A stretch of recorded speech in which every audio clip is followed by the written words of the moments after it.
konsep Trinitas. Topik ini telah lama menjadi subjek perdebatan dan diskusi. Banyak yang salah paham bahwa orang Kristen menyembah 3 Tuhan.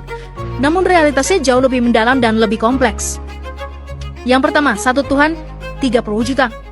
Dalam tradisi Kristen, Trinitas bukanlah 3 Tuhan yang terpisah, tetapi satu esensi yang diwujudkan dalam 3 pribadi, Bapa, Anak, dan juga Roh Kudus. Seperti seorang pengikut Isa atau Yesus yang mengakui, saya menyembah 1 Tuhan saja. Sebagai ciptaan, kita memang terbatas dan mengenal Tuhan bisa menjadi sebuah misteri yang tidak sepenuhnya dapat dijelaskan hanya dengan akal manusia.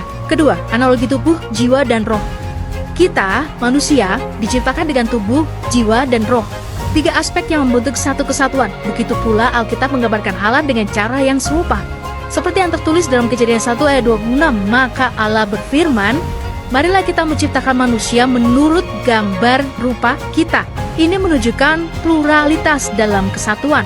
Yang ketiga, penggalian ayat. Untuk mendukung pemahaman ini, kita akan melihat Matius 3 ayat 16-17, di mana saat Yesus dibaptis, Roh Kudus turun seperti merpati dan suara dari langit berkata, inilah anakku yang kukasihi, kepadanya aku berkenan.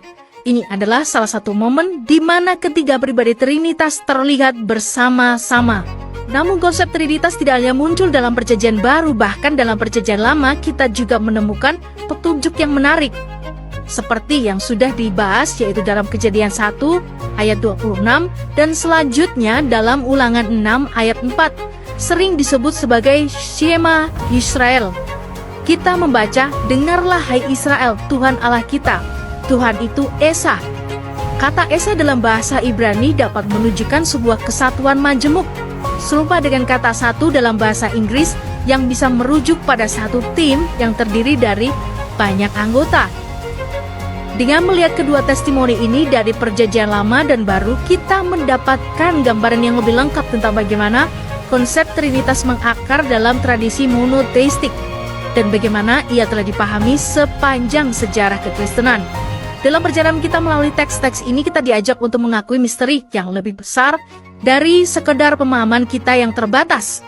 Kita diajak untuk merenungkan bagaimana Allah yang satu namun dinyatakan dalam 3 pribadi mengundang kita ke dalam hubungan yang mendalam dan pribadi yang melampaui batasan-batasan bahasa dan konsep manusia.